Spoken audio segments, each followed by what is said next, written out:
Il y a beaucoup de familles, il y a beaucoup de jeunes hommes, jeunes femmes, il y a beaucoup de couples qui ont été abusés, malmenés par les prophètes, par les prophétesses, par les oracles de ces dites prophétesses, prophètes, serviteurs de Dieu, entre guillemets.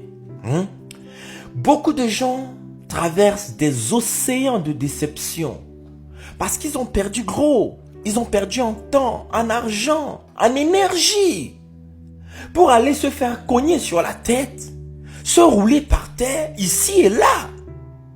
Parce que ils cherchent le miracle. Ils sont friands des choses agréables. Ils sont attirés par tout ce qui attire le regard. Tu vois ce que je veux dire?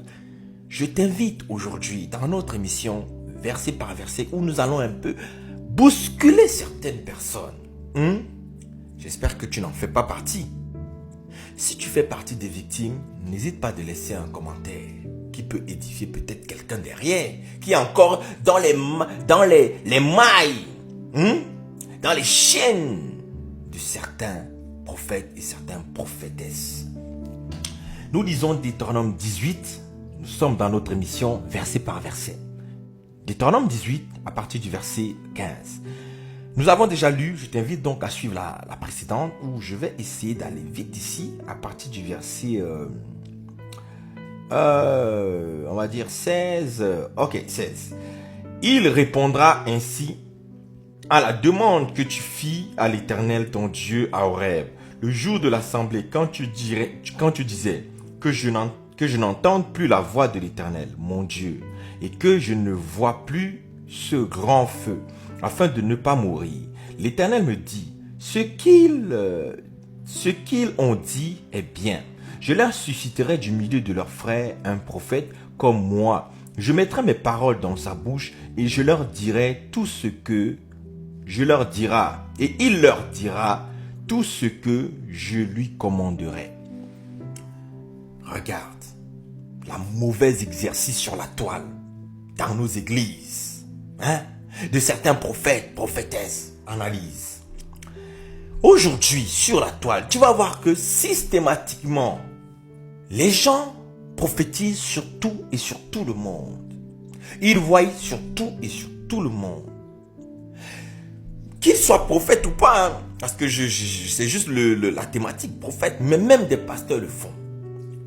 Aujourd'hui, je te dis donc que ce n'est pas parce que tu es prophète, d'accord, que ce n'est pas parce que tu es serviteur de Dieu, et ce n'est pas parce que tu es prophète que tu vas systématiquement prophétiser à tout bout de champ, n'importe comment, sur tout et sur tout le monde.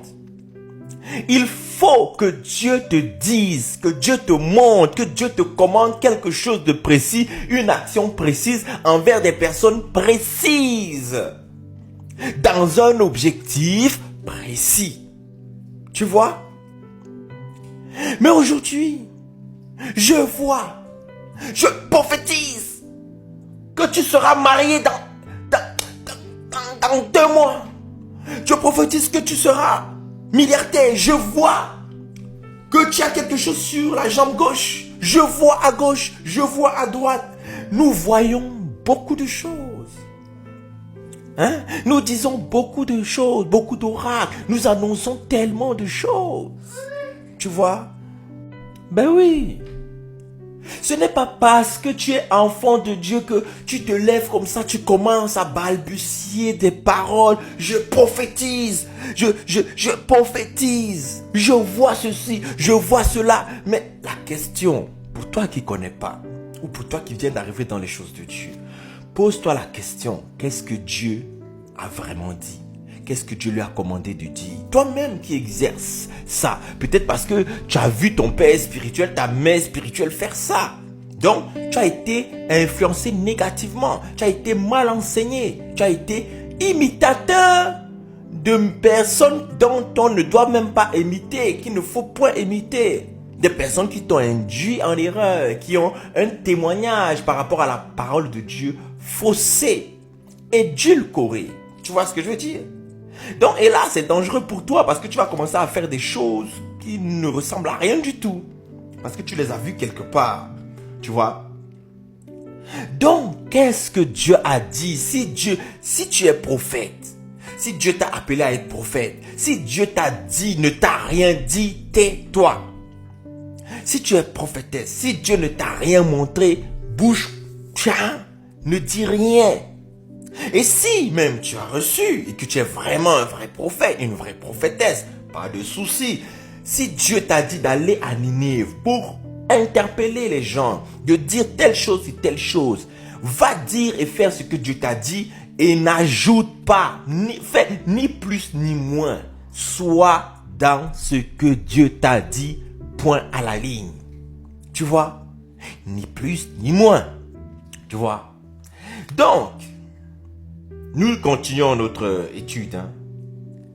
Le Seigneur a dit que ce qu'ils ont dit est bien et il va les susciter quelque chose. Et nous continuons. Et si quelqu'un... Non, on va revenir. Je leur susciterai du milieu de leurs frères un prophète comme toi. Je mettrai mes paroles dans sa bouche et il leur dira tout ce que je lui commanderai. Tu as bien pris conscience que c'est Dieu qui met les paroles dans la bouche de l'homme. Donc c'est pas parce que tu es enfant de Dieu, parce que tu es en Jésus-Christ que tu vas te donner le droit, parce que de commencer à dire des choses comme si ça venait de Dieu alors que ça vient de toi parce que tu te dis je suis un homme de Dieu. Mais non, c'est différent. C'est différent. Mais faisons donc attention parce que ce que tu peux dire peut être inspiré de l'Esprit de Dieu. Tu vois ce que je veux dire? Ce que tu fais peut être inspiré par l'esprit prophétique de Christ. Tu vois ce que je veux dire? Mais rassure-toi que l'ange de l'Éternel qui t'a inspiré, qui t'a donné la parole, un peu comme à Marie, tu vois, est l'ange de Dieu. Parce que la Bible te dit d'éprouver les esprits pour savoir ce qui vient de Dieu. N'ajoute pas foi parce que tu as reçu un truc extraordinairement extraordinaire. Non. Éprouve, demande encore au Seigneur la confirmation des choses reçues, tu vois. Sinon, tu peux aller annoncer des choses tordues, des choses qui vont entraîner des gens dans des choses folles et perverses. Donc, tu vois bien que c'est Dieu qui met, Si Dieu n'a rien mis dans ta bouche, à un moment T, ne viens pas dire, je vois, oh ma soeur, tu vois, il y a quelque chose, oh, et même dans l'exercice du don, tu peux avoir des dons de vision, tu peux avoir des dons de songe, tu peux avoir des dons, la parole de connaissance, la parole prophétique. C'est-à-dire, le don ne fonctionne pas toujours comme si c'était une baguette magique, non, c'est pas ça. Le don de Dieu, c'est un esprit qui est en toi. C'est l'esprit de Dieu qui donne ces dons-là, tu vois. C'est l'esprit de Dieu qui donne ces dons-là, tu vois. Donc, et l'esprit de Dieu, en fonction de la volonté parfaite de Dieu, à un moment T, va t'ouvrir les yeux un peu. On le voit dans le cas de Daniel, de Joseph, va te donner des révélations, va te donner des choses. Va voir dans les livres de Genèse avec l'histoire de Joseph. Est-ce que Joseph voyait tous les jours? Non, il y avait des périodes où il voyait, il y avait des temps où il voyait, il recevait. Daniel, pareil, des circonstances qui amenaient que Dieu parlait. Mais nous, là, sur TikTok, tous les jours, nous montons sur panel, nous ouvrons des lives et nous voyons 100 personnes nous avons vues. Sur tout le monde, nous avons détecté. Nous parlons, nous annonçons, nous proclamons des choses. Avons-nous vraiment reçu? C'est différent de faire des actions de foi. Tu crois que ce que tu dis va accomplir parce que c'est ce que Jésus a dit. Que si nous prions, nous devons croire que ce que nous avons demandé là va arriver. Donc, ce sont des actions de foi, de prière où nous espérons que ce que nous avons demandé, Dieu nous l'accorde. Mais il ne faut pas mélanger ça avec quelque chose que tu as reçu de Dieu, qu'on appelle la prophétie. Si tu n'as rien reçu, prophète, prophétesse, je t'invite dans la partie suivante. God bless.